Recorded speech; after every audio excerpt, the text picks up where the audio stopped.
Question 1. Strategic planning requires a central service technician to evaluate the maintenance schedule for the facility's automated washer disinfectors. The department is experiencing an unusually high volume of surgical procedures, leading to increased instrument reprocessing demands. The technician is considering adjusting the preventive maintenance schedule for these critical decontamination units. Which of the following approaches best aligns with regulatory compliance and best professional practice for maintaining decontamination equipment? Option A. Defer scheduled preventive maintenance on the washer disinfectors until the current surge in surgical cases subsides to ensure continuous availability for immediate reprocessing needs.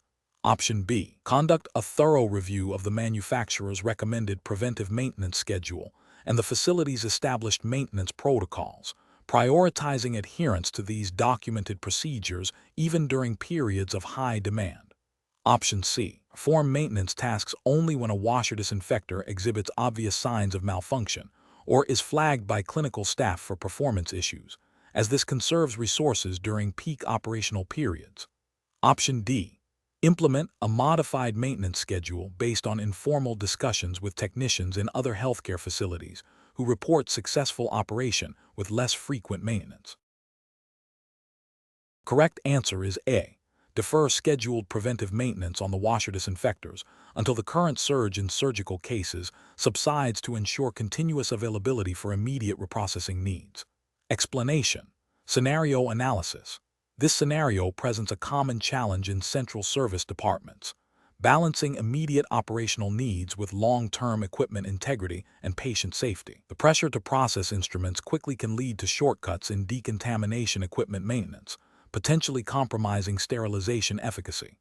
A central service technician must exercise critical judgment to ensure that all maintenance activities adhere to established protocols and regulatory requirements, even when faced with high patient volumes. This requires understanding the implications of both preventive and corrective maintenance on the overall performance of decontamination equipment. Correct approach analysis. The correct approach prioritizes adherence to the manufacturer's recommended preventive maintenance schedule and the facility's established protocols.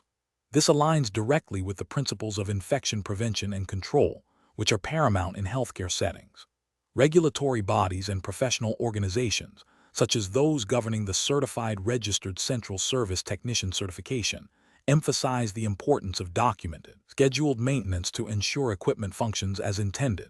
This proactive approach minimizes the risk of equipment failure, reduces the likelihood of reprocessing errors, and ultimately safeguards patient safety by ensuring instruments are properly decontaminated and sterilized.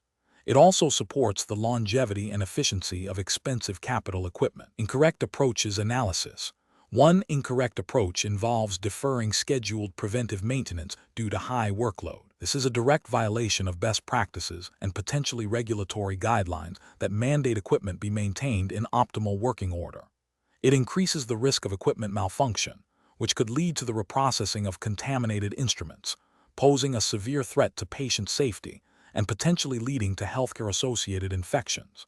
Ethically, it represents a failure to uphold the technician's responsibility to patient care. Another incorrect approach is to only address equipment issues when a malfunction is reported by clinical staff. This reactive approach is insufficient because preventive maintenance is designed to identify and correct potential problems before they lead to a failure or compromise reprocessing effectiveness.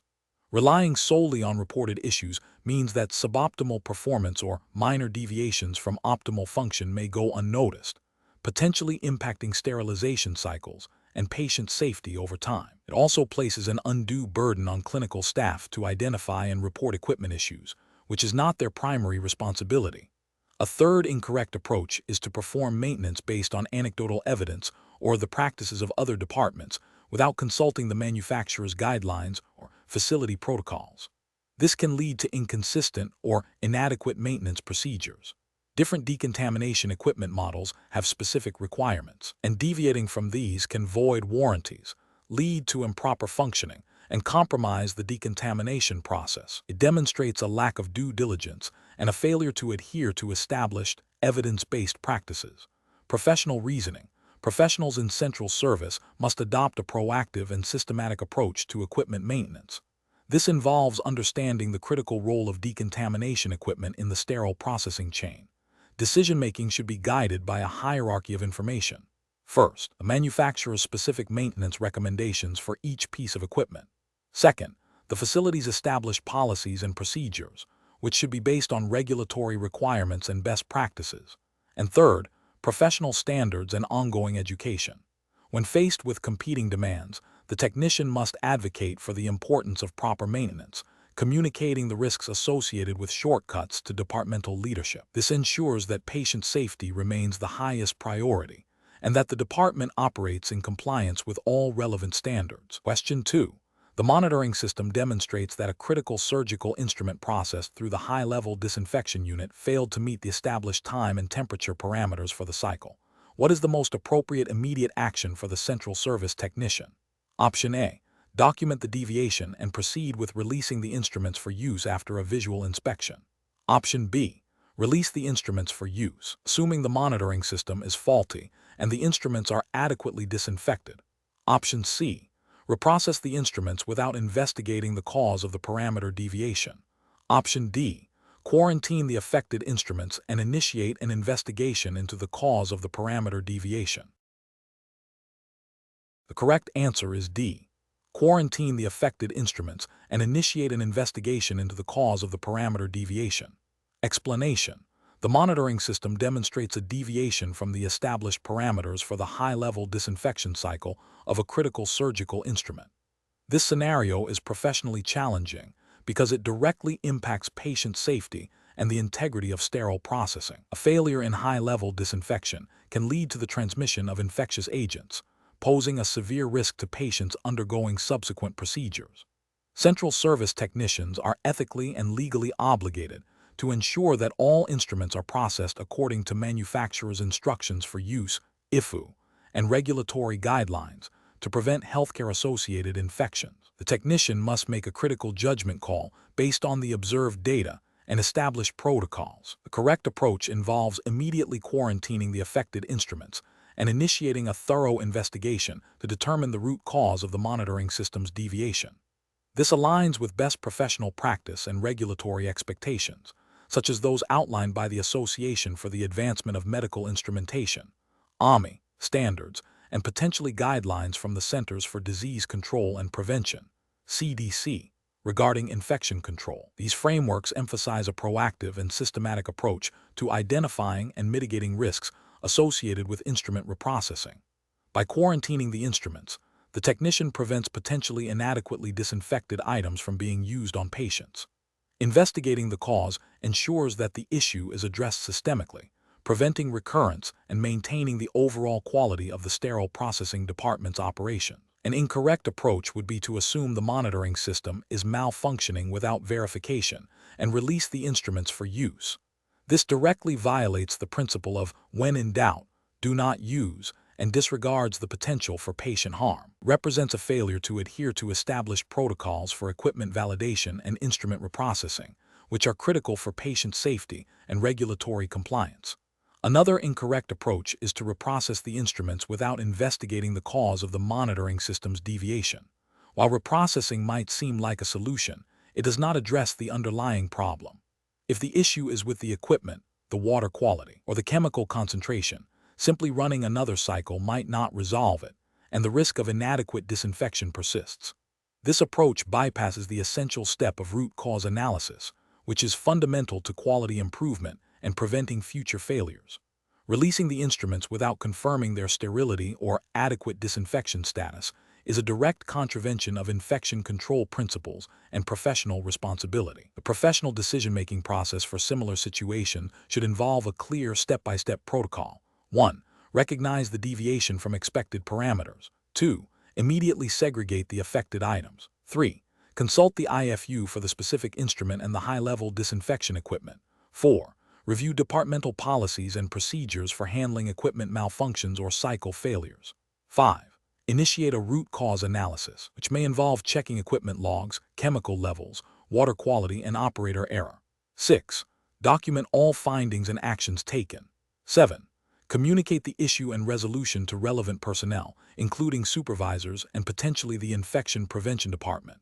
This systematic approach ensures that patient safety is paramount and that the sterile processing department operates within established quality and safety standards. Question 3. System analysis indicates a central service technician is performing terminal cleaning of surgical instruments when they notice a small, unidentifiable stain on a critical instrument that was previously processed and deemed sterile. Simultaneously, a colleague reminds them about the scheduled daily equipment inventory. Which safety protocol should the technician prioritize to ensure absolute patient safety and regulatory compliance? Option A. Clean the stained instrument with a standard disinfectant and return it to the sterile supply area, assuming it is a minor cosmetic issue. Option B. Immediately quarantine the stained instrument for further evaluation and reprocessing according to established protocols for potentially compromised sterile items, while temporarily deferring the inventory task. Option C.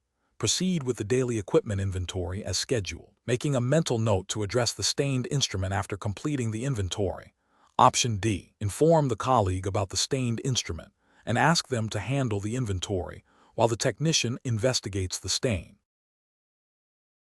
The correct answer is B. Immediately quarantine the stained instrument for further evaluation and reprocessing according to established protocols for potentially compromised sterile items, while temporarily deferring the inventory task. Explanation. Scenario analysis. This scenario presents a common challenge in central service departments where multiple safety protocols are in place, and staff must discern the most critical and immediately applicable one in a dynamic environment. The challenge lies in prioritizing immediate patient safety and regulatory compliance over routine procedures or less critical immediate risks. The need for swift, accurate decision-making under pressure, informed by a thorough understanding of established safety guidelines, is paramount. Failure to correctly identify and implement the most critical safety protocol can have severe consequences, including patient harm, infection transmission, and regulatory noncompliance. Correct approach analysis. The correct approach prioritizes the immediate risk to patient safety and the integrity of sterile processing. This aligns directly with the core mission of central service and the overarching principles of healthcare safety regulations, which mandate that patient well-being is the highest priority. Adhering to protocols designed to prevent cross-contamination and ensure the sterility of instruments directly addresses the most immediate and severe potential harm. This approach reflects best professional practice by demonstrating a commitment to evidence-based safety standards and a proactive stance in mitigating infection risks, which is a fundamental ethical and regulatory obligation for all healthcare professionals, especially those in sterile processing. Incorrect approach is analysis. One incorrect approach might involve prioritizing a less critical, though still important, protocol such as personal protective equipment, PPE, maintenance, or general housekeeping. While these are vital for overall safety, they do not address the immediate threat of a compromised sterile field or potentially contaminated instrument. This approach fails to recognize the hierarchy of immediate risks and the critical nature of sterility in preventing healthcare-associated infections high. Another incorrect approach could be to follow a routine checklist without assessing the specific situation, thereby overlooking the emergent critical safety issue. This demonstrates a lack of situational awareness and a failure to apply critical thinking, which is essential for effective safety management. A third incorrect approach might be to delay action to consult with a supervisor for a situation that clearly demands immediate intervention based on established protocols. This hesitation can lead to the spread of contamination and compromise patient safety, violating the principle of prompt and decisive action in critical safety matters. Professional reasoning. Professionals in central service must develop a robust decision-making framework that emphasizes situational assessment, risk stratification, and protocol adherence. This involves understanding the potential consequences of various safety breaches, from minor infractions to catastrophic failures. When faced with multiple safety concerns, professionals should first identify the protocol that addresses the most immediate and severe threat to patient safety and regulatory compliance. This requires continuous training, clear communication channels, and a culture that encourages proactive identification and reporting of safety issues. The ability to differentiate between routine safety measures and emergent critical protocols is a hallmark of experienced and competent central service personnel. Question 4. Market research demonstrates that several sterilization methods are available for medical devices. A central service technician is tasked with selecting the most appropriate method for a new type of surgical instrument. The technician has access to steam sterilization, autoclave, ethylene oxide (ETO) sterilization, and low-temperature hydrogen peroxide gas plasma sterilization. The instrument's manufacturer has provided instructions for use (IFU) that specify multiple compatible sterilization methods. Which of the following represents the most appropriate decision-making process for the central service technician? Option A. Choose the sterilization method that offers the fastest processing time, provided it is one of the methods listed as compatible by the instrument manufacturer. Option B. Consult the instrument manufacturer's IFU for specific recommendations and contraindications, and then select the most appropriate method based on the instrument's material, design, and the validated capabilities of the available sterilization equipment. Option C. Select the sterilization method that is most frequently used in the facility for similar instruments, assuming it is listed as compatible by the instrument manufacturer. Option D. Prioritize the sterilization method that requires the least amount of training for staff, as long as it is listed as compatible by the instrument manufacturer. The correct answer is C. Select the sterilization method that is most frequently used in the facility for similar instruments, assuming it is listed as compatible by the instrument manufacturer. Explanation: this scenario is professionally challenging because the selection of a sterilization method directly impacts patient safety, instrument integrity, and regulatory compliance. A central service technician must balance the efficacy of the sterilization process with the compatibility of the medical device and the specific requirements outlined by regulatory bodies and manufacturers. Misjudging these factors can lead to ineffective sterilization, device damage, and potential harm to patients, as well as non-compliance with established standards. The correct approach represents best professional practice because it prioritizes a comprehensive evaluation of all relevant factors before making a decision. This includes consulting manufacturers' instructions for use (IFU) for both the device and the sterilization equipment, understanding the limitations and capabilities of each sterilization method, and adhering to established guidelines from relevant professional organizations and regulatory agencies.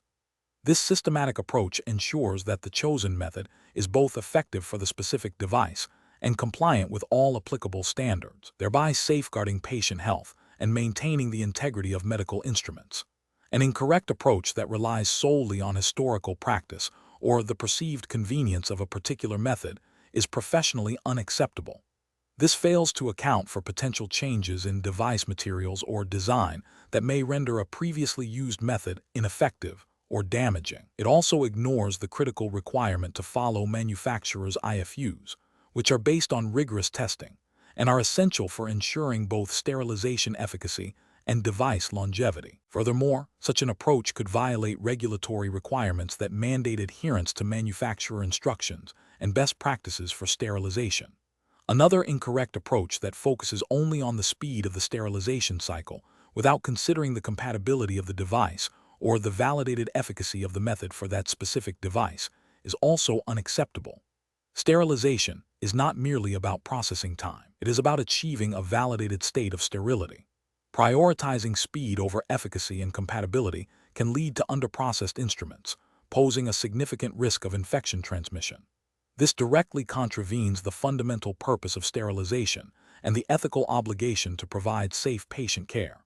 Professionals should employ a decision-making framework that begins with identifying the specific medical device to be sterilized. Next, they must consult the manufacturer's IFU for that device to determine the recommended sterilization methods and any contraindications. Simultaneously, they should review the IFU for the available sterilization equipment to understand its capabilities and limitations. Finally, they must cross-reference this information with current guidelines from relevant professional organizations and regulatory bodies to ensure the chosen method meets all established standards for efficacy, safety, and compliance. Question 5. Compliance review shows that several experienced central service technicians have been observed not consistently performing hand hygiene before and after handling soiled instruments, and some have been noted to bypass certain steps in the decontamination process for expediency. What is the most appropriate and effective approach to address these observed deviations from standard and transmission-based precautions? Option A. Implement immediate retraining on standard and transmission-based precautions for all central service staff, followed by direct observation and documented competency assessments, with a focus on reinforcing the rationale behind each step of the decontamination and hand hygiene protocols. Option B. Schedule a brief team meeting to remind everyone about the importance of infection control, and then wait to see if the observed behaviors improve without further intervention. Option C. Conduct a thorough investigation into the observed deviations only after a patient infection is linked to instrument reprocessing to determine the specific point of failure. Option D. Issue formal written warnings to the technicians observed deviating from protocols, with a note that further infractions will result in disciplinary action, and rely on their experience to correct their behavior. The correct answer is A. Implement immediate retraining on standard and transmission-based precautions for all central service staff, followed by direct observation and documented competency assessments, with a focus on reinforcing the rationale behind each step of the decontamination and hand hygiene protocols. Explanation. Scenario analysis. This scenario presents a common challenge in central service departments, ensuring consistent and correct application of infection control protocols when faced with varying levels of staff experience and potential for complacency. The professional challenge lies in identifying and rectifying deviations from established standards before they lead to patient harm or regulatory noncompliance. The need for careful judgment arises from balancing efficiency with the absolute necessity of patient safety, requiring a proactive rather than reactive approach to risk management. Correct approach analysis. The correct approach involves a multifaceted strategy that reinforces the importance of standard and transmission-based precautions through education, direct observation, and feedback. This aligns with the principles of the Certified Registered Central Service Technician (CRCT) certification, which emphasizes a thorough understanding and application of infection prevention practices.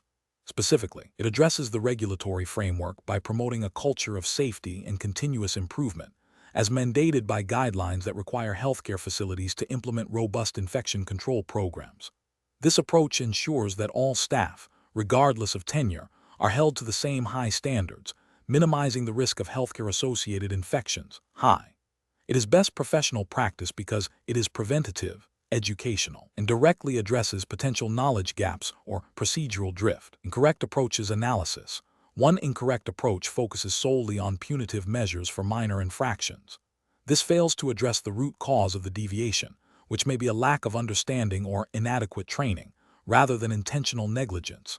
Ethically, it can create a climate of fear, discouraging staff from reporting issues or seeking clarification. From a regulatory standpoint, it neglects the opportunity for corrective action and education, which are often preferred over immediate disciplinary action for first-time or minor offenses.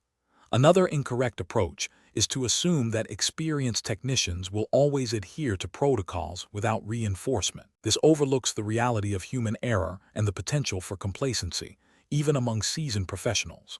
Regulatory guidelines and best practices consistently advocate for ongoing training and competency assessments for all staff, not just new hires. Relying on assumption is a significant ethical and regulatory failure, as it creates a blind spot in the infection control program. A third incorrect approach is to address the issue only when a significant breach occurs. This reactive stance is fundamentally flawed from an infection control perspective. The goal is to prevent breaches, not to respond to them after they have happened. Waiting for a major incident to occur is a failure to implement proactive risk management strategies, which are a cornerstone of healthcare safety regulations and ethical patient care. It demonstrates a lack of commitment to continuous quality improvement and patient safety. Professional reasoning. Professionals in central service must adopt a proactive and educational approach to infection control. This involves regular competency checks, ongoing training, and open communication channels. When deviations are observed, the first step should be to understand the cause through direct observation and discussion. If it's a knowledge gap, immediate retraining and reinforcement are necessary. If it's a procedural issue, the protocol itself might need review or clearer communication. The ultimate goal is to ensure that every individual understands and consistently applies standard and transmission-based precautions to protect patients and colleagues. This decision-making process prioritizes patient safety, regulatory compliance, and professional development. Question 6. The efficiency study reveals that a particular sterilization cycle for surgical instruments is consistently taking longer than anticipated, impacting the turnaround time for surgical trays. A senior technician suggests skipping the final verification step for a portion of the instruments, arguing that the cycle has been running successfully for weeks and the instruments appear clean. This technician believes this shortcut will significantly improve efficiency without compromising patient safety, as the instruments are visually clean and have undergone the primary sterilization process. What is the most appropriate course of action for a central service technician in this situation? Option A. Implement the suggested shortcut by skipping the final verification step for a portion of the instruments to improve turnaround time. As the senior technician has extensive experience. Option B. Proceed with the sterilization cycle but rely solely on visual inspection of the instruments to confirm cleanliness, assuming this is sufficient verification. Option C. Continue with the sterilization cycle as usual, but document the longer cycle time and recommend a review of the sterilization equipment's calibration without altering the current verification process. Option D. Adhere strictly to all established sterilization verification protocols for every instrument load, regardless of perceived efficiency gains or the technician's suggestion. The correct answer is D. Adhere strictly to all established sterilization verification protocols for every instrument load, regardless of perceived efficiency gains or the technician's suggestion. Explanation. This scenario presents a professional challenge because it pits perceived efficiency gains against established infection control protocols, which are paramount in a central service department. Pressure to complete tasks quickly can create a temptation to bypass critical safety steps, potentially leading to patient harm and regulatory noncompliance. Careful judgment is required to prioritize patient safety and regulatory adherence over short-term efficiency. The correct approach prioritizes patient safety and regulatory compliance by ensuring all instruments are processed according to established protocols, even if it means a slight delay. This aligns with the fundamental ethical obligation of healthcare professionals to do no harm and the regulatory framework governing central service departments, which mandates strict adherence to infection control standards to prevent healthcare-associated infections. Following established protocols ensures that all potential contaminants are eliminated, rendering instruments safe for patient use and upholding the integrity of the healthcare facility's safety measures. An incorrect approach that bypasses sterilization verification steps is professionally unacceptable because it directly violates regulatory requirements for instrument reprocessing. This failure to verify sterilization can lead to the release of contaminated surgical instruments, posing a severe risk of infection to patients. Such an action constitutes a breach of professional ethics and a direct violation of guidelines designed to protect patient well-being. Another incorrect approach that relies solely on visual inspection without proper sterilization verification is also professionally unacceptable. A visual inspection is a necessary step. It is insufficient on its own to guarantee sterility. Microscopic contaminants can remain invisible, and failure to follow validated sterilization processes and verification steps leaves the door open for transmission of pathogens. This disregard for established protocols undermines patient safety and exposes the facility to significant liability. Third incorrect approach that assumes a previous successful cycle guarantees sterility for subsequent loads without proper verification is equally problematic. Sterilization processes are complex and can be affected by numerous variables. Each load must be treated as a distinct entity requiring verification to ensure the sterilization parameters were met. Neglecting this crucial step is a direct contravention of safety protocols and regulatory mandates. The professional decision-making process for similar situations should involve a clear understanding of the regulatory framework and ethical obligations. When faced with a conflict between efficiency and safety, professionals must always err on the side of caution and prioritize patient well-being. This involves 1. Thoroughly understanding and internalizing all relevant policies, procedures, and regulatory guidelines. 2. Recognizing that patient safety is non-negotiable and outweighs any perceived efficiency gains. 3. Communicating concerns about potential shortcuts or deviations from protocol to supervisors or relevant safety officers. 4. Advocating for the adherence to established safety standards, even when it requires additional time or resources. 5. continuously seeking education and training to stay abreast of best practices in infection control and safety. Question 7. Stakeholder feedback indicates that surgical teams are experiencing delays due to the time required for sterilization validation and monitoring of specific instrument sets. A surgeon has directly requested that you release a set of instruments for an upcoming procedure, stating that the usual validation and monitoring steps can be completed after the surgery. What is the most appropriate course of action to ensure patient safety and regulatory compliance? Option A. Release the instruments for the procedure, as the surgeon has requested, and complete the validation and monitoring documentation afterward. Option B. Refuse to release the instruments until the full validation and monitoring process is completed and documented according to established protocols. Option C. Proceed with the sterilization cycle, but omit the detailed documentation of the validation and monitoring steps, as the physical process has been performed. Option D. Rely solely on the sterilization equipment's internal indicators to confirm sterility and release the instruments, as this is a standard indicator of successful sterilization. The correct answer is A. Release the instruments for the procedure, as the surgeon has requested, and complete the validation and monitoring documentation afterward. Explanation. This scenario presents a professional challenge because it involves a conflict between immediate operational pressures and the fundamental requirement for validated sterilization processes, which directly impacts patient safety. The central service technician is tasked with balancing the need to process surgical instruments efficiently with the non-negotiable mandate of ensuring each sterilization cycle meets established validation and monitoring standards. Failure to adhere to these standards, even under pressure, can lead to the reprocessing of contaminated instruments, posing a significant risk of healthcare-associated infection. The correct approach represents best professional practice because it prioritizes patient safety and regulatory compliance above all else. By refusing to release instruments without proper validation and monitoring, the technician upholds the integrity of the sterilization process. This aligns with the core principles of the Certified Registered Central Service Technician certification, which emphasizes adherence to established protocols and the critical role of sterilization in preventing infection transmission. Specifically, this approach directly addresses the requirements for process validation and ongoing monitoring, as mandated by relevant regulatory bodies and industry best practices, ensuring that each sterilization cycle has been proven effective and is consistently performing as intended.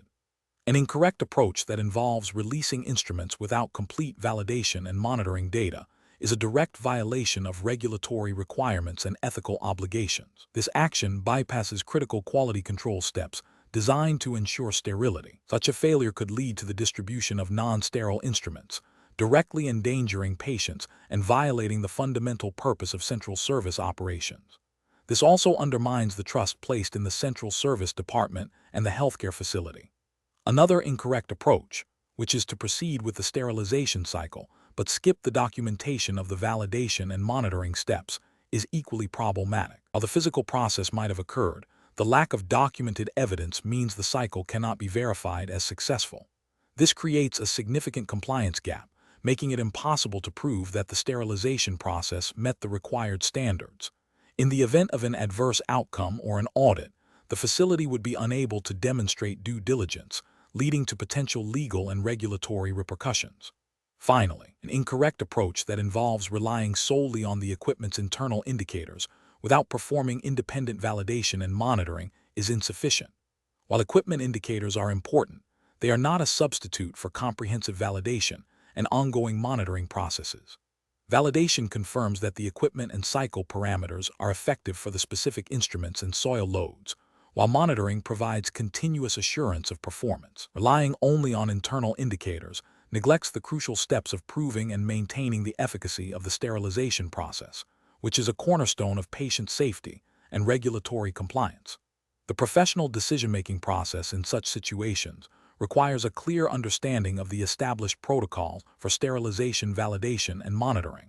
Technicians must be empowered to communicate the importance of these steps to other stakeholders. Even when faced with pressure, the decision-making framework should involve 1. Identifying the core requirement validated and monitored sterilization. 2. Assessing the current situation against the requirement validation/monitoring incomplete. 3. Communicating the noncompliance and its implications clearly and professionally. 4. Proposing solutions that uphold compliance, such as prioritizing the completion of validation and monitoring before instrument release, or exploring alternative solutions that do not compromise patient safety. Question 8. Benchmark analysis indicates that a central service department is evaluating its decontamination processes for surgical instruments. The department is considering optimizing its workflow to improve efficiency while maintaining the highest standards of patient safety and regulatory compliance.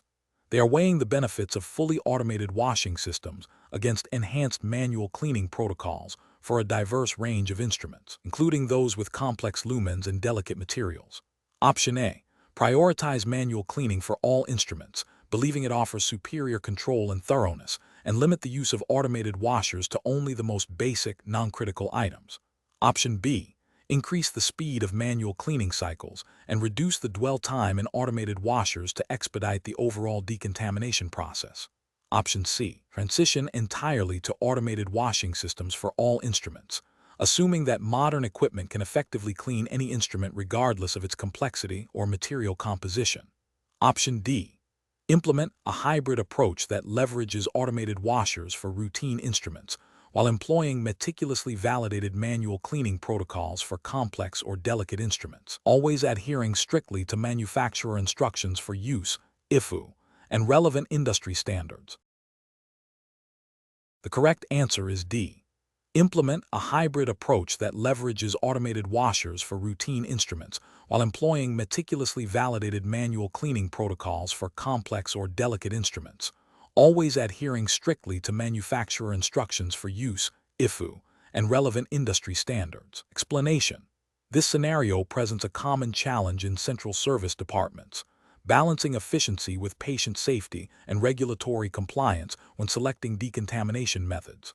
The professional challenge lies in understanding the nuances of both manual and automated processes, their limitations, and their adherence to established standards for instrument reprocessing. Careful judgment is required to ensure that the chosen method effectively eliminates microbial contamination without damaging the instruments, thereby protecting patient health and meeting the requirements of governing bodies. The correct approach represents best professional practice because it prioritizes a comprehensive evaluation that considers the specific needs of the instruments, the capabilities of the equipment, and the established guidelines for decontamination.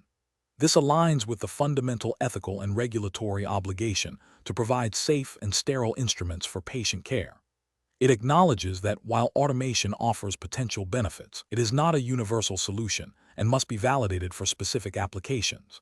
Adherence to manufacturer instructions for use, IFU, and relevant standards is paramount.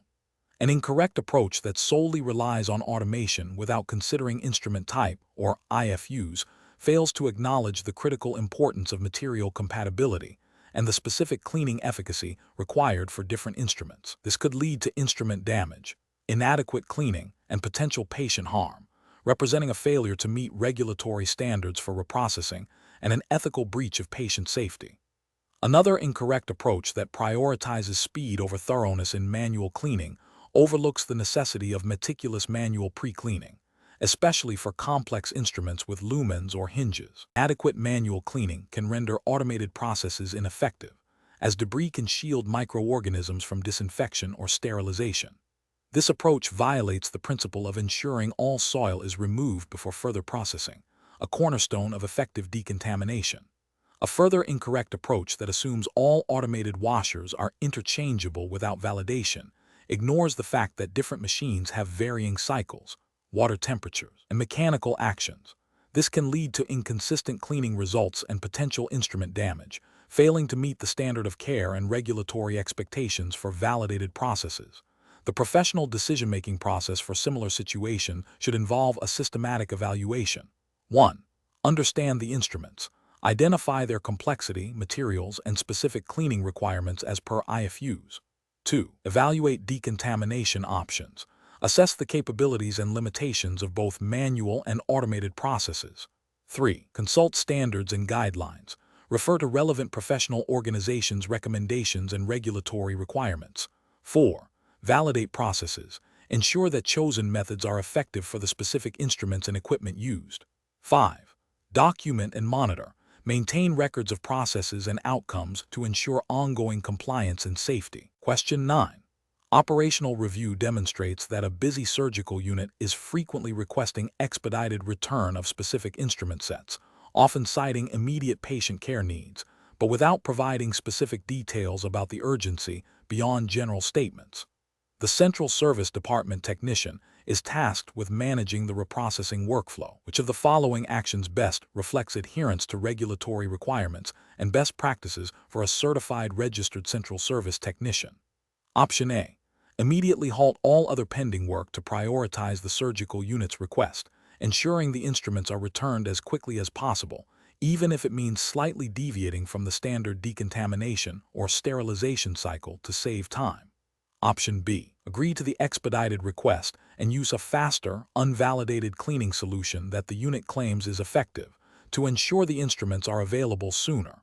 Option C. Process the requested instruments in the order they are received, regardless of the surgical unit's request, to maintain a consistent workflow and avoid disrupting the established prioritization system. Option D. Politely inform the surgical unit that all instrument sets are processed according to established protocols and timelines, and that expedited requests must be formally submitted with specific justification for review, while ensuring the current set is processed according to standard procedure. The correct answer is D.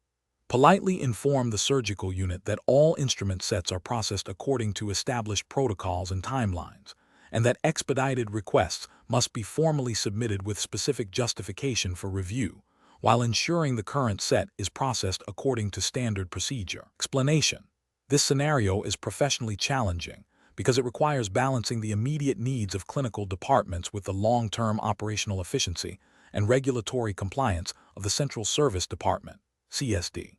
The CSD plays a critical role in patient safety by ensuring the sterility and availability of surgical instruments, directly impacting patient outcomes and the hospital's ability to perform procedures. Mismanagement of instrument reprocessing can lead to surgical site infections, delays in patient care, and significant financial penalties for the healthcare facility. Careful judgment is required to prioritize requests, manage resources effectively, and adhere to established protocols. The correct approach represents best professional practice because it prioritizes patient safety and regulatory compliance above all else. By adhering to manufacturer instructions for use, IFU, and established CSD protocols, the technician ensures that instruments are processed correctly, minimizing the risk of infection and instrument damage. This proactive approach aligns with the fundamental ethical and regulatory obligations of healthcare professionals to provide safe and effective patient care.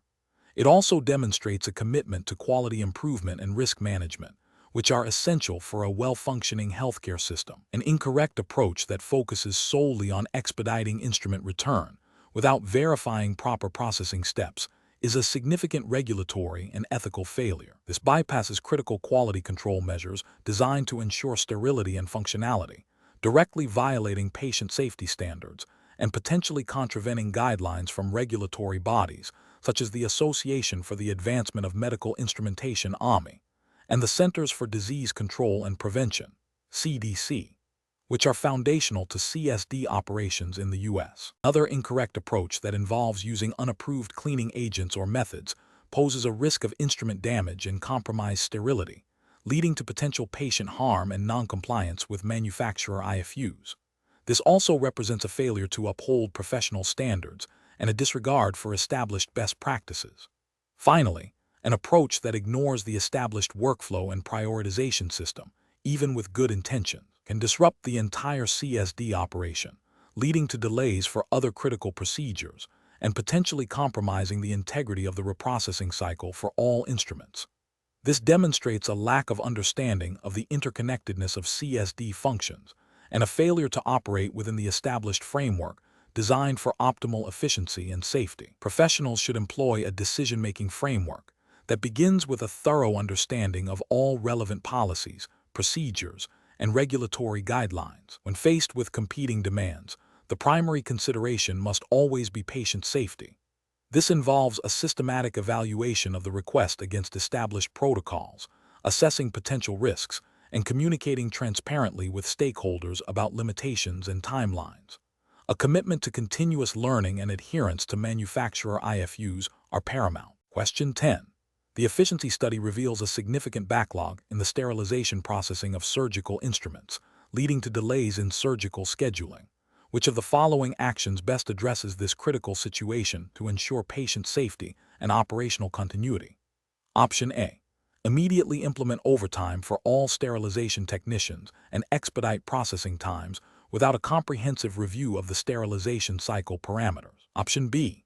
Report the backlog to administration and await further instruction without taking immediate steps to investigate or mitigate the issue. Option C. Focus solely on increasing the volume of instruments processed daily, assuming the backlog is a temporary surge in demand. Option D. Initiate a thorough root cause analysis to identify the underlying factors contributing to the backlog, such as equipment performance, staffing levels, workflow bottlenecks, or supply chain issues, and develop targeted corrective actions. The correct answer is A. Immediately implement overtime for all sterilization technicians and expedite processing times without a comprehensive review of the sterilization cycle parameters. Explanation. The efficiency study reveals a significant backlog in the sterilization processing of surgical instruments, leading to delays in surgical scheduling. This scenario is professionally challenging because it directly impacts patient safety and the operational integrity of the healthcare facility. Central Services' role is critical in ensuring that sterile instruments are available when needed for patient care. A backlog creates a direct risk of surgical cancellations or the use of potentially compromised instruments, both of which have severe consequences. The correct approach involves a proactive and systematic risk assessment to identify the root causes of the backlog and implement corrective actions. This aligns with best professional practices in central service, emphasizing a commitment to patient safety and regulatory compliance. By thoroughly investigating the reasons for the delay, whether it's staffing, equipment issues, workflow inefficiencies, or supply chain problems, and developing targeted solutions, central service professionals uphold their responsibility to provide a safe and effective sterile environment. This approach demonstrates a commitment to continuous improvement and adherence to established standards for sterile processing, which are implicitly or explicitly governed by healthcare regulations and professional guidelines aimed at preventing healthcare-associated infections. An incorrect approach would be to simply acknowledge the backlog without initiating a thorough investigation, or to prioritize speed over thoroughness in processing. Ignoring the backlog or rushing the sterilization process without proper validation and quality control poses a direct threat to patient safety. This failure to address a critical operational issue can lead to the transmission of infectious agents, resulting in patient harm and potential regulatory violations related to infection control and sterile processing standards. Another incorrect approach might be to blame external departments without engaging in collaborative problem solving. This hinders effective resolution and fails to acknowledge central services' integral role in the overall healthcare delivery system. Such actions can lead to a breakdown in interdepartmental communication and cooperation, further exacerbating the problem and potentially violating ethical principles of teamwork and shared responsibility within a healthcare setting. Professionals should approach such situations by first recognizing the potential patient safety implications. A structured risk assessment process involving data collection, root cause analysis, and the development of evidence-based solutions is paramount. Collaboration with other departments, adherence to manufacturers' instructions for use IFU, and continuous monitoring of processes are essential components of effective decision-making in central service. Question 11. Assessment of the impact of a central service technician's decision to expedite the assembly and packaging of a surgical instrument set by performing a cursory visual inspection and using a slightly torn sterilization wrap to meet a surgeon's urgent request for the instrument. Option A. The technician's actions are acceptable as the urgency of the surgical request overrides standard assembly and packaging protocols, prioritizing immediate patient care. Option B.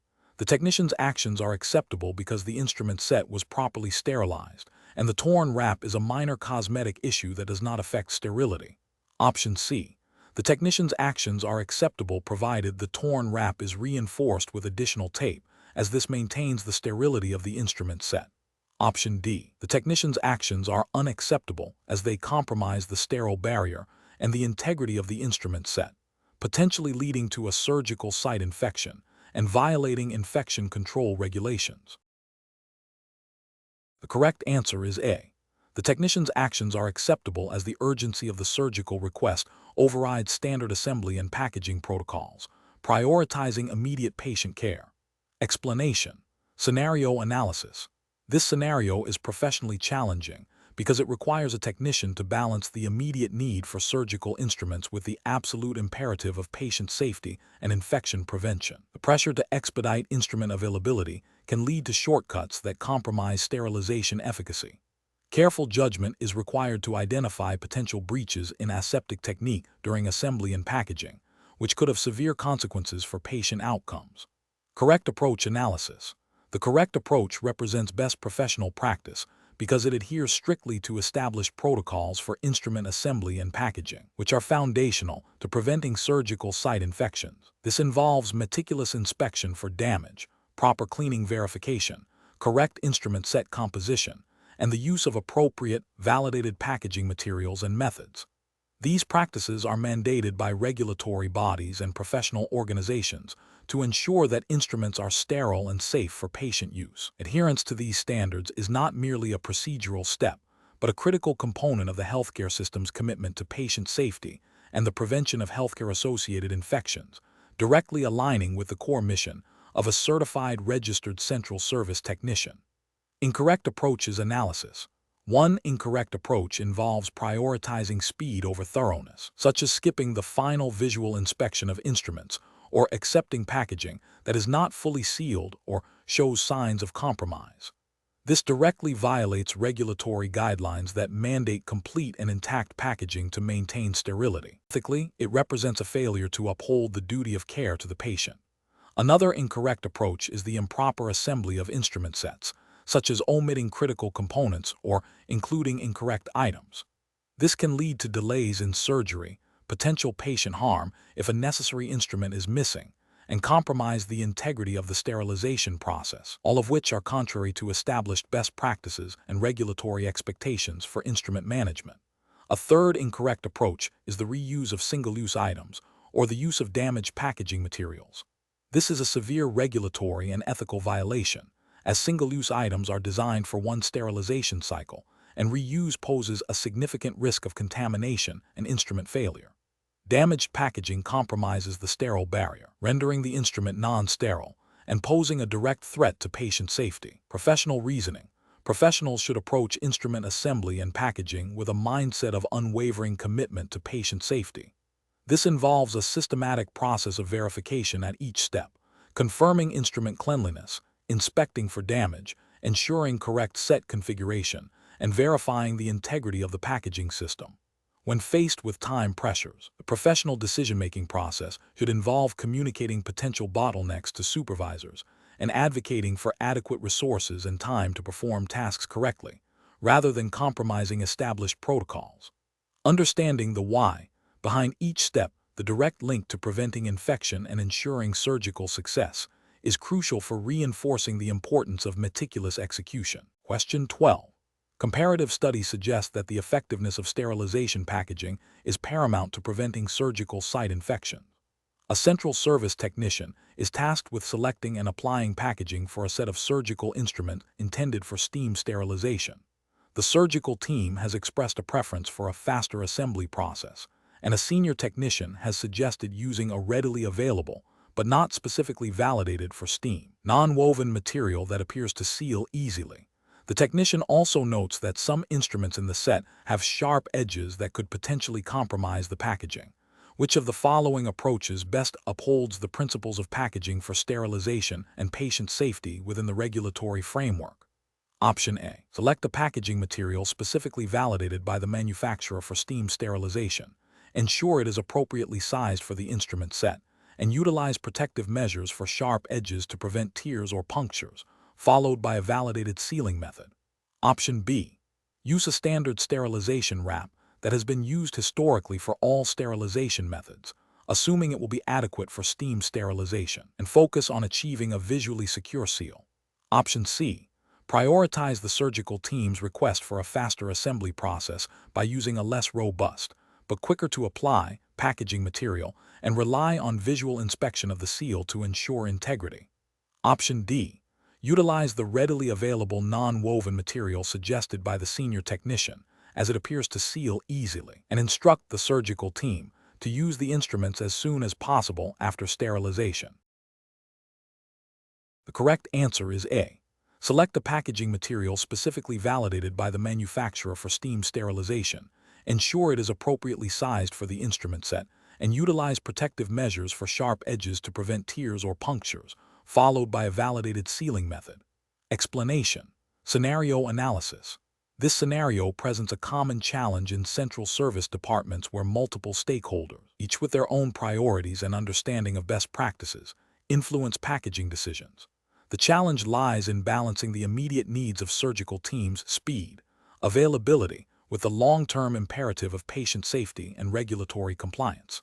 Misinterpreting or prioritizing one stakeholder's needs over established sterilization principles can lead to compromised sterile integrity, patient harm, and regulatory violations. The technician must navigate these competing interests by grounding decisions in evidence-based practices and regulatory requirements. Correct approach analysis. The correct approach prioritizes the integrity of the sterile barrier system and adherence to manufacturer instructions for use, IFU, and relevant regulatory guidelines. This ensures that the packaging system effectively protects the instrument from microbial contamination during storage and transport until the point of use. Adhering to IFUs for both the sterilization equipment and the packaging materials is a fundamental requirement for maintaining sterility. This approach represents best professional practice because it directly addresses the core function of packaging, to maintain sterility. Regulatory bodies and professional organizations emphasize the critical role of the sterile barrier system in preventing surgical site infections. By selecting a packaging material validated for the specific sterilization method and ensuring proper sealing techniques, the technician upholds the highest standards of patient safety and regulatory compliance. Incorrect approaches analysis. An approach that prioritizes speed of assembly over the validated performance of the packaging material is a significant regulatory and ethical failure. This could involve using a material not intended for the chosen sterilization method, e.g., using a non-breathable wrap for steam sterilization, which would prevent adequate steam penetration and drying, leading to a non-sterile item. This violates the fundamental principles of sterilization validation and the requirement to follow manufacturer instructions. An approach that relies solely on the visual appearance of the packaging, e.g., it looks sealed, without verifying the integrity of the seal through appropriate methods, e.g., tape integrity. Proper crimping is also a failure. Visual inspection alone is insufficient to guarantee a microbial barrier. This overlooks the critical requirement for a validated, intact sterile barrier, potentially leading to contamination and a breach of sterile integrity. This is a failure to adhere to established quality control measures for sterile processing, an approach that defers all packaging decisions to the immediate request of the surgical team, without considering the sterilization process or storage requirements. It's a failure to exercise professional judgment and uphold patient safety. While surgeon preference is important, it must be balanced with the technical requirements of sterilization and the maintenance of sterility. This can lead to the use of inappropriate packaging that compromises sterility, directly impacting patient safety and violating regulatory expectations for sterile processing professionals to ensure the safety and efficacy of processed medical devices. Professional reasoning. Professionals in central service must adopt a decision-making process rooted in a hierarchy of evidence and regulatory mandates. This begins with understanding the fundamental principles of sterilization and the role of packaging as a sterile barrier. Next, it involves meticulously consulting and adhering to the manufacturer's instructions for use for all equipment and supplies, as these are validated for specific performance. Finally, professionals must be aware of and comply with relevant national and international standards and guidelines, e.g., OMISENT, ISO standards. When faced with conflicting demands, the professional's primary responsibility is to patient safety, which is achieved by ensuring the sterility of all processed items. This requires clear communication with stakeholders, educating them on the rationale behind best practices, and advocating for decisions that uphold regulatory compliance and patient well-being. Question 13. Governance review demonstrates that the Central Service Department is exploring the adoption of a new enzymatic cleaning agent for surgical instruments. To ensure compliance and patient safety, which of the following approaches is the most appropriate for evaluating and implementing this new agent? Option A. Conduct a thorough review of the cleaning agent's IFU, cross-reference it with the IFUs of all instruments it will be used on, and verify compatibility with material compositions and soil types according to current industry guidelines. Option B.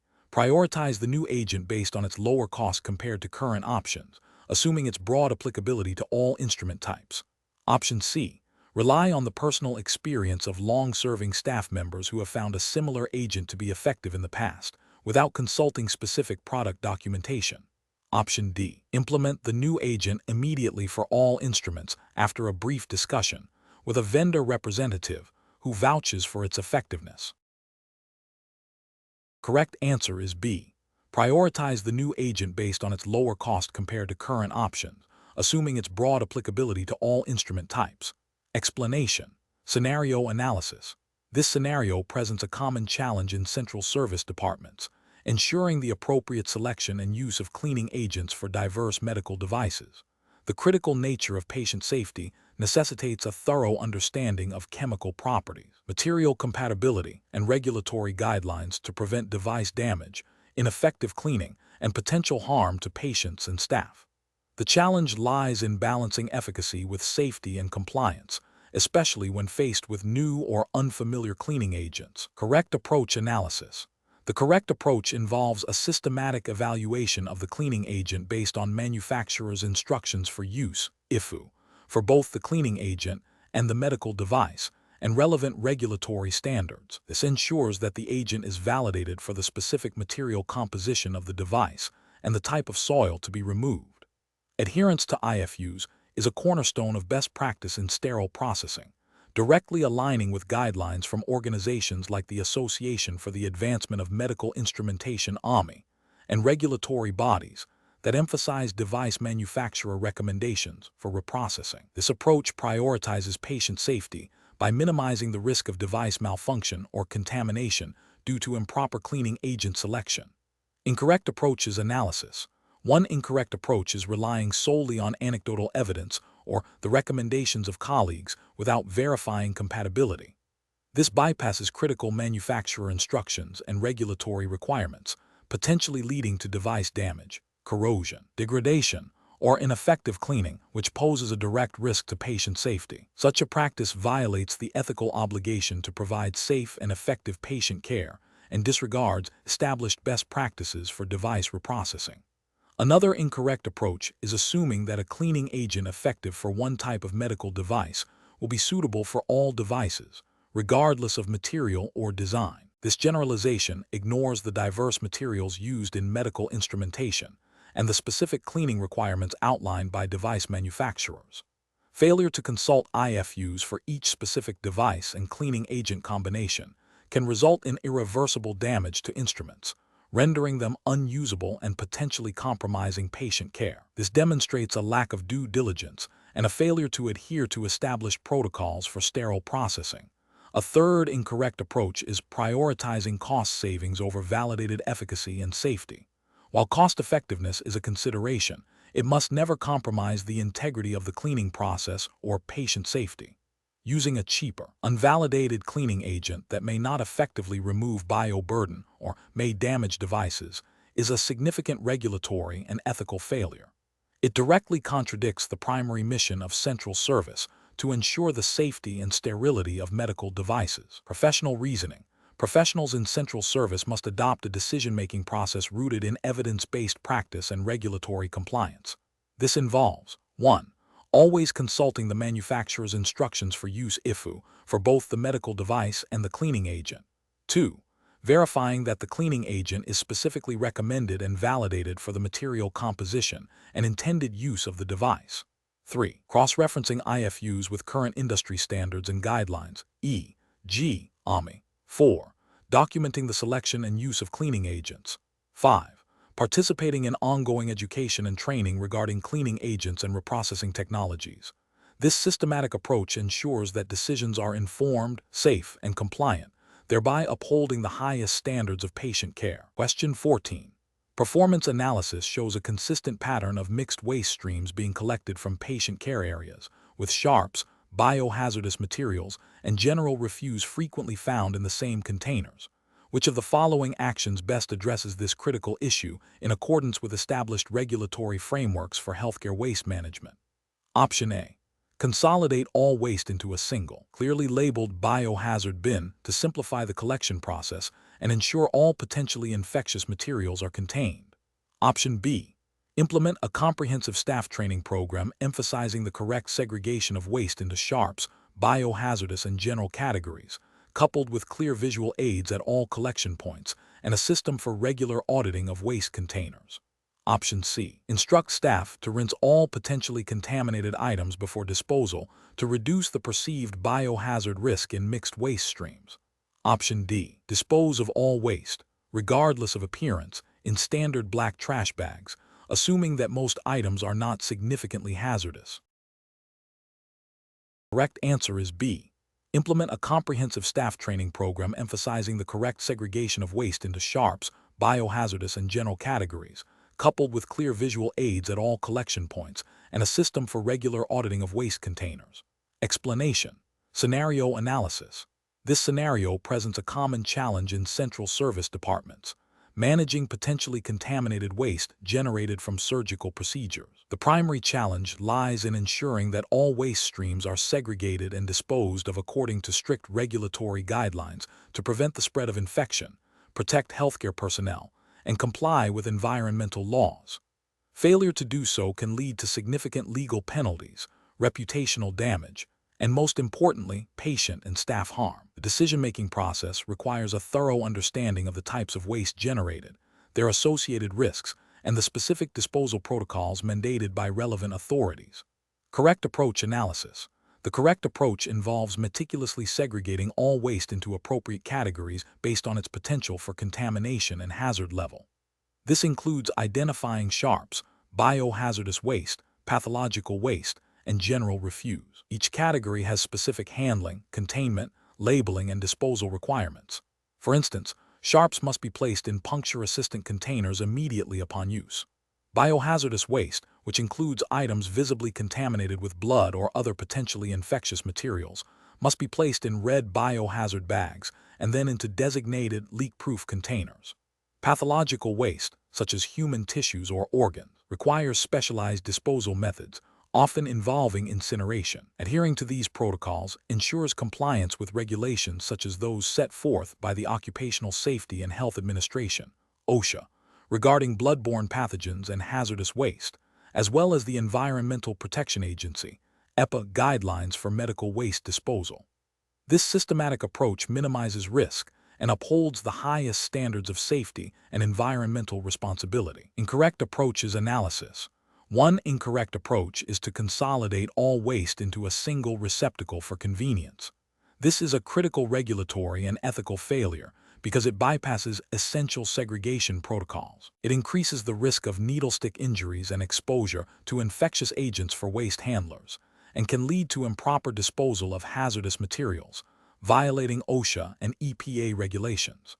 Another incorrect approach is to dispose of biohazardous waste in regular trash bags without proper containment or labeling. This directly contravenes regulations designed to prevent the spread of infectious diseases and poses a significant biohazard risk to the public and waste management personnel. Furthermore, failing to properly label waste containers with hazard information is a violation of OSHA Hazard Communication Standard, which mandates clear identification of hazardous materials. Finally, assuming all waste is non-hazardous without proper assessment is a dangerous oversight. This can result in infectious materials entering the general waste stream, leading to widespread contamination and potential outbreaks, a severe breach of public health ethics and regulatory compliance. Professional reasoning. Professionals in central service should employ a decision-making framework that prioritizes safety and regulatory compliance. This involves 1. Risk assessment. Continuously evaluate the potential hazards associated with each waste item. 2. Regulatory knowledge. Maintain up-to-date knowledge of all applicable federal, state, and local regulations pertaining to medical waste management. 3. Protocol adherence. Strictly follow established departmental policies and procedures for waste segregation, containment, labeling, and disposal. 4. Training and education. Ensure all staff are adequately trained on waste management protocols and the rationale behind them. 5. Continuous improvement. Regularly review waste management practices to identify areas for improvement and ensure ongoing compliance. This systematic approach ensures that all waste is handled responsibly, minimizing risks to personnel, patients, and the environment. Question 15. The efficiency study reveals that instruments processed through the ultrasonic cleaner for an extended period appear visually clean, leading some technicians to suggest reducing the washer disinfector cycle time for these items to improve throughput. Which of the following actions best upholds the principles of safe and effective instrument reprocessing? Option A. Rely on the extended ultrasonic cleaning cycle to achieve a sufficient level of disinfection for instruments before a minimal washer disinfector cycle. Option B. Continue to run the washer disinfector cycle for the full, validated duration as per manufacturer instructions and departmental policy, regardless of the ultrasonic cleaner cycle length or perceived cleanliness. Option C. Implement a shorter washer disinfector cycle for all instruments that have been processed through the ultrasonic cleaner, assuming the ultrasonic cleaner provides adequate pre-cleaning. Option D. Reduce the washer disinfector cycle time for instruments that have undergone an extended ultrasonic cleaning cycle, as visual cleanliness indicates sufficient processing. Correct answer is B. Continue to run the washer disinfector cycle for the full, validated duration as per manufacturer instructions and departmental policy, regardless of the ultrasonic cleaner cycle length or perceived cleanliness. Explanation. Scenario analysis. This scenario presents a common challenge in central service departments, balancing the need for efficient workflow with the absolute requirement for patient safety and regulatory compliance. The efficiency study highlights a potential shortcut that could compromise the validated processes for cleaning and disinfection, creating a significant risk of instrument reprocessing failures. The core challenge lies in recognizing that efficiency gains should never come at the expense of established, evidence-based protocols designed to prevent the transmission of infectious agents. A central service technician must possess a deep understanding of the underlying principles of cleaning and disinfection, the limitations of equipment, and the critical importance of adhering to manufacturer instructions for use (IFU) and established departmental policies. Correct approach analysis.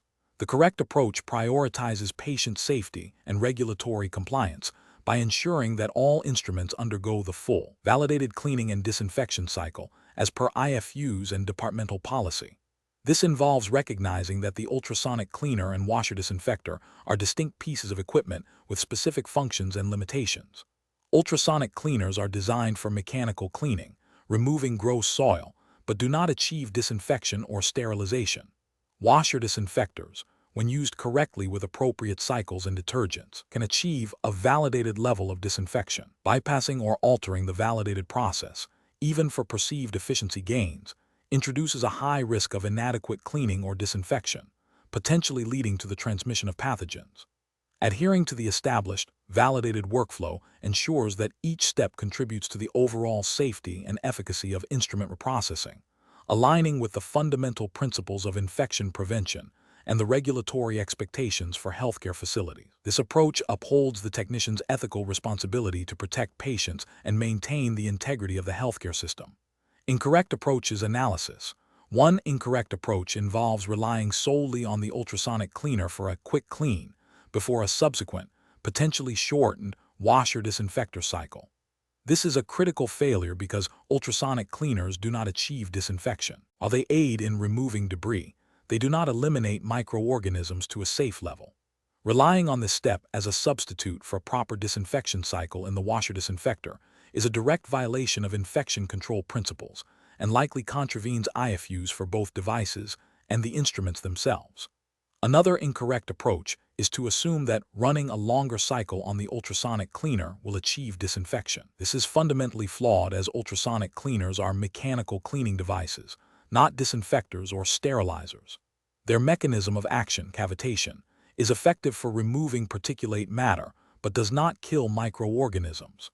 Misinterpreting the function of the ultrasonic cleaner and attempting to use it for disinfection is a significant regulatory and ethical lapse, posing a direct risk to patient safety. A third incorrect approach involves altering the validated cycle parameters on the washer disinfector based on the perceived cleanliness after an ultrasonic pre-clean.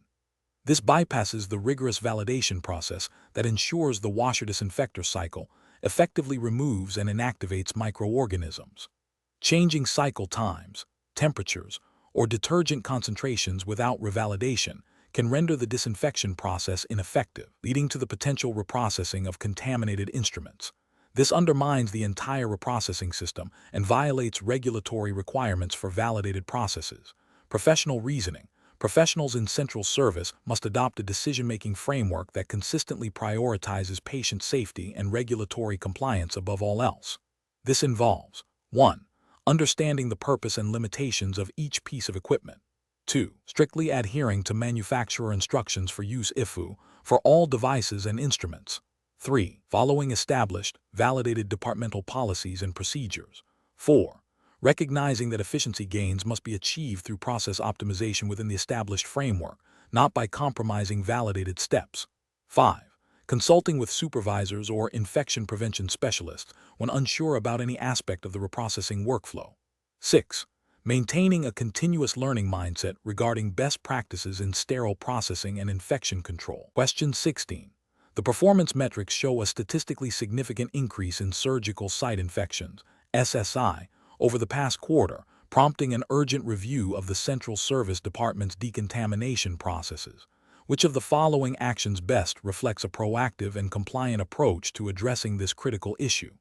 Option A. Conduct a series of disciplinary meetings with all staff members involved in the decontamination process to identify and address individual performance deficiencies. Option B. Initiate a comprehensive audit of all decontamination and sterilization workflows, cross-referencing current practices with manufacturer instructions for use, IFU, for all instruments and cleaning agents, and verifying staff competency through direct observation and competency assessments. Option C. Immediately increase the frequency of all sterilization cycles by 10% to ensure a greater margin of safety for all surgical instruments processed. Option D. Implement a new, unvalidated cleaning solution that a colleague recommended for its perceived superior efficacy in preliminary testing. Correct answer is B. Initiate a comprehensive audit of all decontamination and sterilization workflows, cross-referencing current practices with manufacturer instructions for use, IFU, for all instruments and cleaning agents, and verifying staff competency through direct observation and competency assessments. Explanation. The performance metrics show a concerning trend in surgical site infections, SSI, within a healthcare facility. This scenario is professionally challenging because it directly impacts patient safety and the facility's reputation, requiring a deep understanding of infection control principles and their practical application in a central service department. The central service technician's role in ensuring the proper decontamination of surgical instruments is paramount to preventing the transmission of pathogens and reducing SSIs. Careful judgment is required to identify the root cause of the increased SSIs and implement effective corrective actions. The correct approach represents best professional practice because it prioritizes a systematic, evidence-based investigation into the decontamination process. This involves reviewing established protocols, verifying staff competency, assessing equipment functionality, and ensuring adherence to manufacturer instructions for use, IFU, for both instruments and cleaning agents. This aligns with the fundamental principles of infection control as mandated by regulatory bodies and professional organizations governing central service operations, emphasizing a proactive and thorough approach to risk mitigation. The ethical obligation to provide safe patient care necessitates this level of diligence. An incorrect approach that focuses solely on increasing the frequency of sterilization cycles without investigating the underlying cause of SSIs is professionally unacceptable. This fails to address the potential root issues within the decontamination process, such as inadequate manual cleaning, improper instrument assembly, or equipment malfunctions, which could render sterilization ineffective. Ethically, this represents a superficial response that does not guarantee patient safety and may lead to continued infections. Another incorrect approach that involves blaming individual staff members without a comprehensive review of protocols and training is also professionally unacceptable. This creates a negative work environment and overlooks systemic issues that may be contributing to the problem. Regulatory frameworks emphasize a systems-based approach to quality improvement, which includes identifying and rectifying process flaws rather than solely focusing on individual performance without proper investigation. A third incorrect approach that relies on anecdotal evidence or personal experience to adjust decontamination procedures, rather than consulting IFUs and established guidelines, is professionally unacceptable. This disregards the scientific basis of decontamination and sterilization and can lead to inconsistent and unsafe practices. Adherence to manufacturer instructions and regulatory standards is a non-negotiable ethical and professional requirement to ensure the efficacy of the decontamination process and protect patient health. The professional decision-making process for similar situations should involve a structured problem-solving approach. This includes 1. Clearly defining the problem, increased SSIs; 2. Gathering data and evidence, performance metrics, incident reports, process observations; 3. Identifying potential causes through a root cause analysis; 4. Evaluating and implementing solutions based on evidence and best practices, IFU regulatory guidelines; 5. Monitoring the effectiveness of the implemented solutions; and 6. Documenting all steps and outcomes. This systematic approach ensures that interventions are targeted, effective, and compliant with professional and regulatory standards. Question 17. The assessment process reveals that a central service technician has been using a single, broad-spectrum disinfectant for all environmental cleaning tasks in the sterile processing department, including surfaces, equipment carts, and high-touch areas. The technician states they have been doing this for several months because it is efficient and the surfaces appear clean after application. However, there is no documentation confirming the specific efficacy of this disinfectant against a range of relevant microorganisms or its compatibility with all surfaces and equipment within the department. Which of the following represents the most appropriate course of action for the central service manager to take in response to this assessment? Option A. Immediately retrain the technician on the proper selection and use of cleaning and disinfection agents, emphasizing the importance of consulting manufacturer instructions for use IFU and facility-specific policies, and review all environmental cleaning logs for the past several months to ensure compliance and identify any potential breaches in protocol. Option B. Advise the technician to research alternative disinfectants online that claim to be effective against a wide range of pathogens, and to switch to the one that appears most cost-effective. Option C. Implement a new policy requiring all technicians to use the same broad-spectrum disinfectant for all environmental cleaning tasks to standardize the process and improve efficiency. Option D. Acknowledge the technician's efficiency and instruct them to continue using the current disinfectant, but to ensure all surfaces are visually clean after application. The correct answer is A. Immediately retrain the technician on the proper selection and use of cleaning and disinfection agents, emphasizing the importance of consulting manufacturer instructions for use, IFU, and facility-specific policies, and review all environmental cleaning logs for the past several months to ensure compliance and identify any potential breaches in protocol. Explanation. Scenario analysis. This scenario presents a common challenge in central service departments where the effectiveness of environmental cleaning and disinfection directly impacts patient safety and infection prevention. The difficulty lies in balancing the need for thoroughness with operational efficiency and resource constraints. A failure to adhere to established protocols can lead to the spread of healthcare-associated infections, posing a significant risk to vulnerable patient populations. The technician must critically evaluate the available information and select the most appropriate course of action based on established guidelines. Correct approach analysis. The correct approach prioritizes patient safety and regulatory compliance by seeking clarification and adhering to manufacturer instructions for use IFU and established institutional policies. This aligns with the core principles of infection control and the responsibilities of a certified registered central service technician. Regulatory frameworks, such as those outlined by the CDC and OSHA in the U.S., emphasize the importance of following manufacturer guidelines for cleaning and disinfection agents to ensure efficacy and prevent damage to medical devices. Institutional policies, developed to meet these regulatory requirements, provide the specific operational procedures that must be followed. This approach demonstrates a commitment to evidence-based practice and a proactive stance in preventing contamination. Incorrect approach is analysis. One incorrect approach involves relying solely on the visual appearance of cleanliness without verifying the efficacy of the disinfection process. This is a critical failure because many microorganisms are not visible to the naked eye, and a surface may appear clean but still harbor pathogens. This bypasses the essential step of ensuring microbial inactivation, directly contravening infection control principles and potentially violating regulatory mandates for effective disinfection. Another incorrect approach is to assume that a general-purpose disinfectant is adequate for all medical equipment, regardless of the specific device or the type of contamination. This overlooks the fact that different microorganisms and different materials require specific cleaning and disinfection agents and contact times for effective inactivation. Using an inappropriate disinfectant can lead to incomplete disinfection, damage to equipment, or adverse reactions.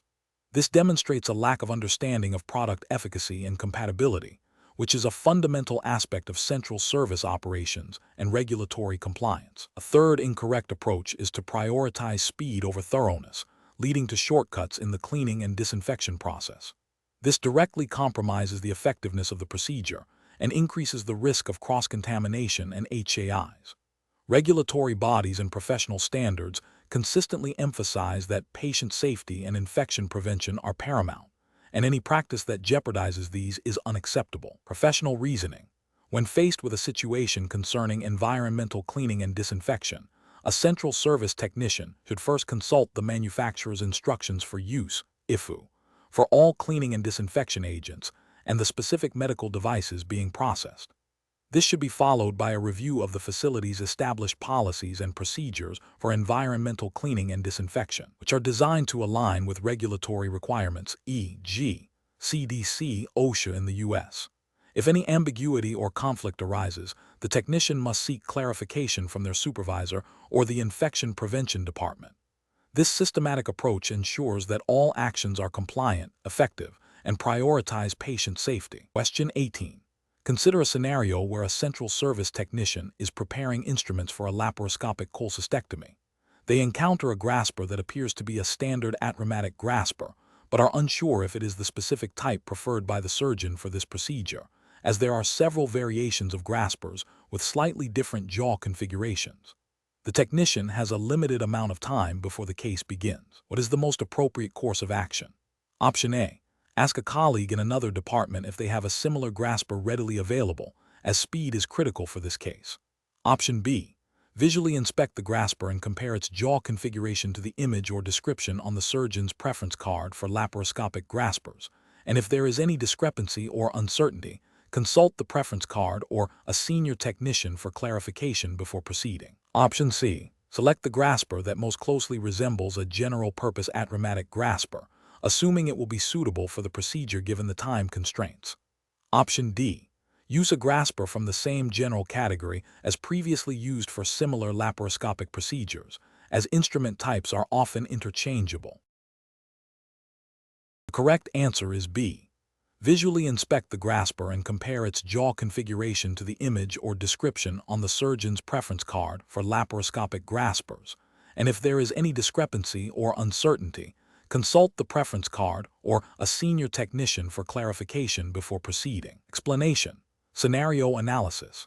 This scenario presents a common challenge in central service departments, ensuring the correct identification and selection of surgical instruments for a specific procedure.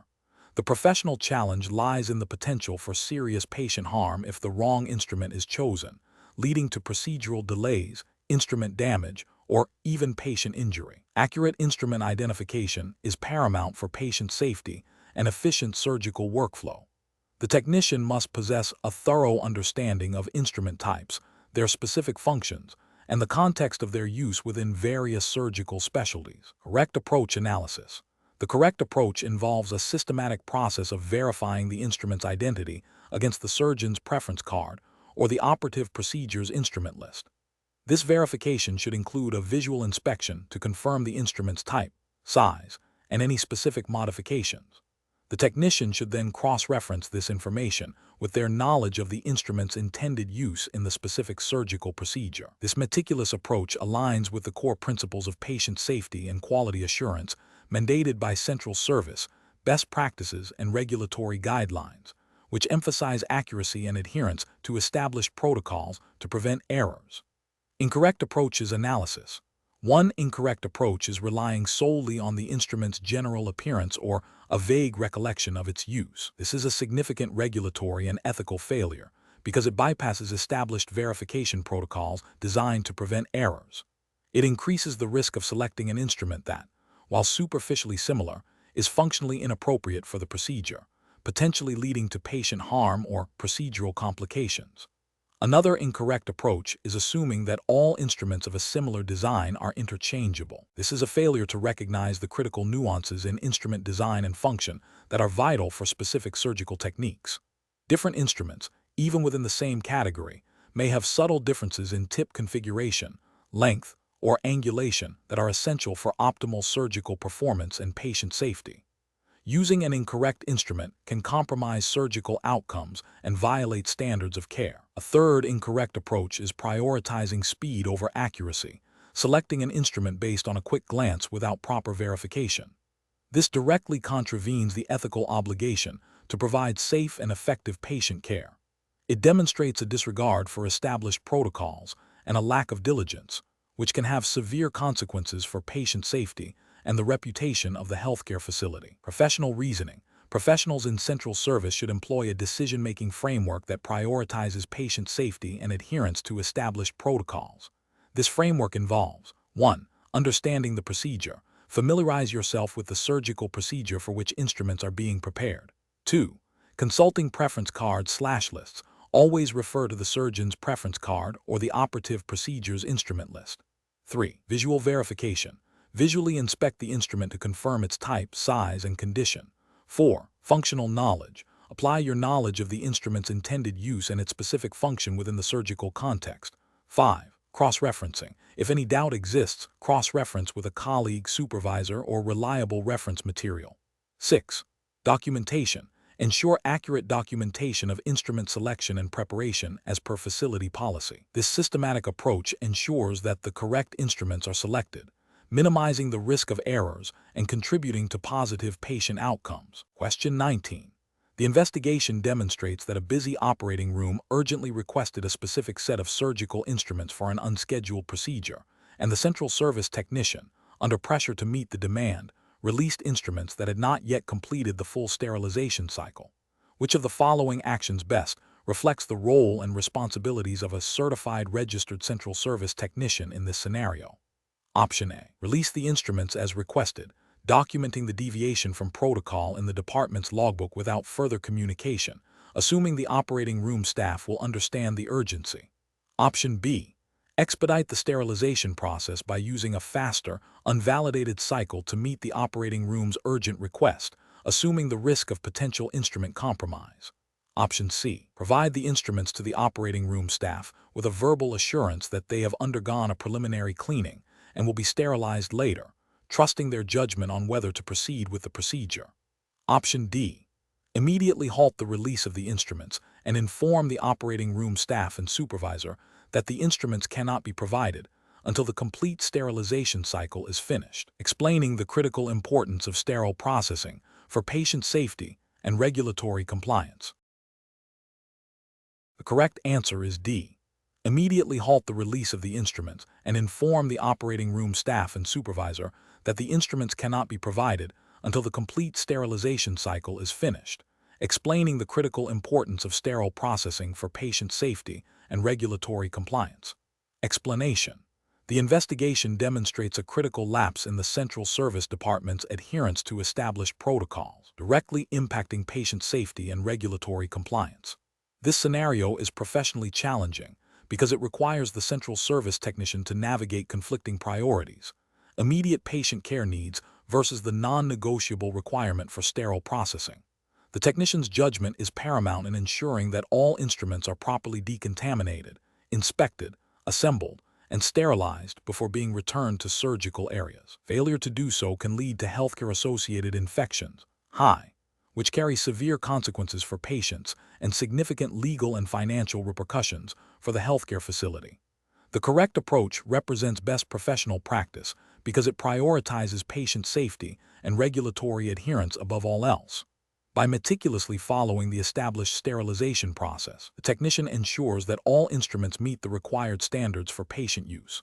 This aligns directly with the core responsibilities of a certified registered central service technician, as defined by industry best practices and regulatory bodies, such as the Association for the Advancement of Medical Instrumentation, AMI, Standards and Occupational Safety and Health Administration, OSHA guidelines, which mandate safe and effective reprocessing of medical devices. This approach upholds the technician's ethical obligation to provide a safe environment for patient care. An incorrect approach that bypasses or shortcuts the sterilization process, even under pressure, represents a significant regulatory and ethical failure. This could violate guidelines from organizations like the Centers for Disease Control and Prevention, CDC, regarding infection control and sterilization, as well as facility-specific policies. Such actions directly compromise patient safety by introducing the risk of transmitting pathogens, leading to potential patient harm, and violating the fundamental ethical principle of do no harm. Furthermore, it undermines the integrity of the entire sterile processing department and can lead to disciplinary action, loss of certification, and legal liabilities for both the individual and the institution. The professional decision-making process for similar situations should involve a clear understanding of the established protocols and their rationale. When faced with conflicting demands, the technician must first assess the immediate risk to patient safety. If the demand for instruments does not allow for proper processing, the technician should immediately communicate this to their supervisor, explaining the potential risks and regulatory implications. The supervisor then has the responsibility to manage resources and prioritize patient care in a manner that does not compromise safety or compliance. The technician's role is to execute their duties according to established standards, and when those standards cannot be met due to external pressures, escalation and clear communication are the appropriate professional responses. Question 20. Upon reviewing a set of surgical instruments that have been manually cleaned and are designated as critical, a central service technician notes that some organic debris remains on a complex instrument despite initial cleaning efforts. The technician has access to a high-level disinfectant solution that is approved for use by the facility. Considering the need for immediate processing to ensure instrument availability for upcoming procedures, which of the following actions best adheres to decontamination procedures and regulatory expectations for critical instruments? Option A. Use a general-purpose disinfectant readily available in the department, as it is known to kill a broad spectrum of microorganisms, and then proceed with sterilization. Option B. Immerse the instrument in the high-level disinfectant for an extended period, significantly longer than the manufacturer's recommended contact time, to ensure maximum microbial kill. Option C. Visually inspect the instrument again after the initial cleaning, and if it appears sufficiently clean, proceed directly to sterilization without further disinfection. Option D. Proceed with the high-level disinfection process as per the manufacturer's instructions for use, IFU, for the disinfectant and the instrument, understanding that thorough cleaning is a prerequisite for effective disinfection. The correct answer is B. Immerse the instrument in the high-level disinfectant for an extended period, significantly longer than the manufacturer's recommended contact time, to ensure maximum microbial kill. Explanation.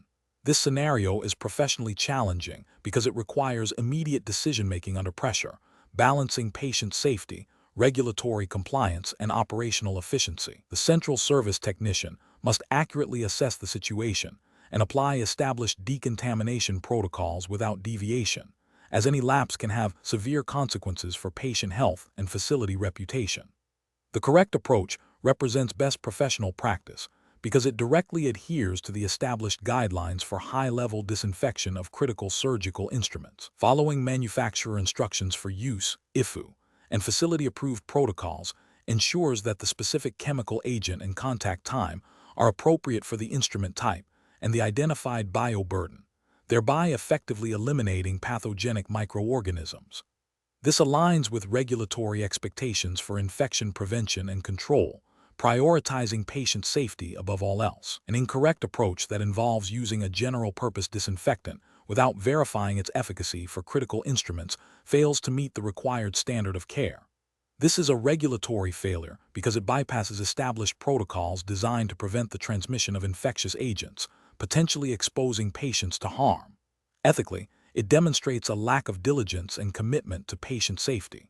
Another incorrect approach, such as extending the immersion time beyond the manufacturer's recommended duration for a high-level disinfectant, is also a regulatory and ethical failure. While seemingly intended to enhance disinfection, exceeding recommended times can damage delicate instruments, rendering them unusable and leading to costly replacements. More importantly, it deviates from validated processes, introducing an unknown variable into the decontamination cycle and potentially compromising the instrument's sterility or disinfection level. A further incorrect approach, such as relying solely on visual inspection after cleaning without a validated disinfection process, is a significant regulatory and ethical lapse. Visual cleanliness does not guarantee the absence of microorganisms. Critical instruments require a specific disinfection or sterilization process to ensure patient safety.